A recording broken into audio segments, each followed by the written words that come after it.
Roman Reigns versus Seth Rollins versus CM punk, এই তিনজনের story line শুরু হতে দেখা যাবে মানডে নাইট রয়ের এপিসোডে।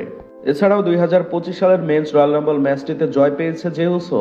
তো জে উসো কোন রেসলারকে চ্যালেঞ্জ করবে, এবং 2025 সালের ওমেন্স রয়্যাল রাম্বল ম্যাচটির উইনার শার্লেট ফ্লেয়ারকেও দেখা যাবে মানডে নাইট রয়ের এপিসোডে।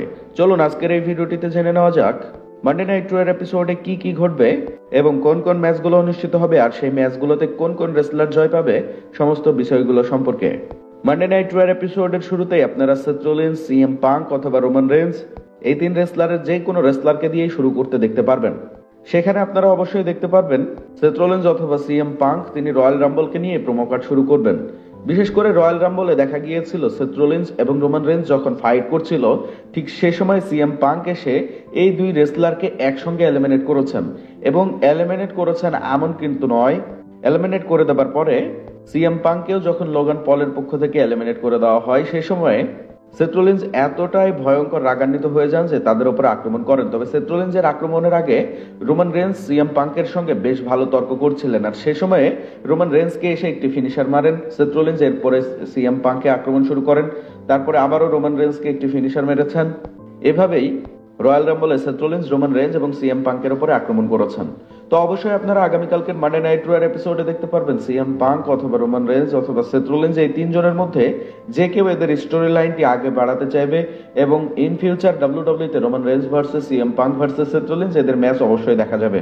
এরপরে আপনারা 2025 সালের মেন্স রয়্যাল রাম্বল ম্যাচের উইনার জে উসোকে দেখতে পারবেন। জে উসো এসে সেখানে প্রোমো কোড করতে থাকবেন, সকল দর্শকদের সামনে বলতে থাকবেন তিনি 2025 সালের মেন্স রয়্যাল রাম্বল ম্যাচটিতে জয় পেয়েছে। তবে যাই হোক, জে উসো অন্য কোনো রেসলারকে চ্যালেঞ্জ করবেন না, তিনি ডিরেক্টলি গুন্থারকে চ্যালেঞ্জ করবেন ওয়ার্ল্ড হেভিওয়েট চ্যাম্পিয়নশিপের জন্য। তবে আগামীকালকে গুন্থারকে চ্যালেঞ্জ না করলেও হয়তোবা ইন ফিউচার একটু সময় নিয়ে গুন্থারকে চ্যালেঞ্জ করবেন জে উসো।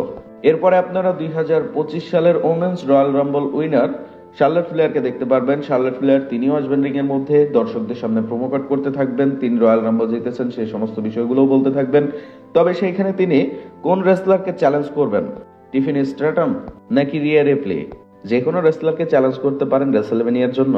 শুধু এই নয়, আপনারা ড্রু ম্যাকিন্টায়ারকে দেখতে পারবেন। ড্রু ম্যাকিন্টায়ার তিনি রয়্যাল রাম্বলে একেবারে বাজে পারফরমেন্স দিয়েছেন, রিং এর মধ্যে আসার পরপরই তিনি এলিমিনেট হয়ে গিয়েছিলেন। সেখানে আরো কিছু স্টোরি লাইন আপনারা দেখতে পারবেন মেন্স ওমেন্স রেসলারদের মধ্যে। এছাড়াও আপনারা 16 টাইম ওয়ার্ল্ড চ্যাম্পিয়ন জন সিনাকে দেখতে পারেন। জন সিনাকে দেখার সম্ভাবনা একেবারেই কম। জন সিনা আবারও হয়তোবা হলিউড মুভির শুটিং এর জন্য চলে গিয়েছেন। তবে জন সিনা চলে যাবার আগে তিনি বলে গিয়েছেন তিনি রয়্যাল রাম্বল ম্যাচ লড়েছেন, রয়্যাল রাম্বলের তিনি রানার্স আপ হয়েছেন, তিনি সেই ম্যাচটিতে জয় পেতে পারেনি। তবে তিনি 2025 সালের এলিমিনেশন চেম্বার ম্যাচে অবশ্যই অংশগ্রহণ করবেন, এবং সেখানে এলিমিনেশন চেম্বার ম্যাচটিতে জয় পেয়ে তিনি রেসলম্যানিয়াতে অবশ্যই যেতে চাইবেন। এই সমস্ত বিষয়গুলো বলেই জন সিনা ডাব্লিউডাব্লিউ থেকে চলে গিয়েছে, হয়তো আগামীকালকের মানডে নাইট রয়ের এপিসোডে তাকে নাও দেখা যেতে পারে। তো এই সমস্ত বিষয়গুলো আগামীকালকের মানডে নাইট রয়ের এপিসোডে আপনারা ঘুরতে দেখতে পারবেন। ভিডিওটি কেমন লাগলো অবশ্যই কমেন্ট বক্সে কমেন্ট করবেন। ভিডিওটি ভালো লাগলো অবশ্যই একটি লাইক দিয়ে চ্যানেলটিকে সাবস্ক্রাইব করে সাথে থাকবেন। ধন্যবাদ সবাইকে।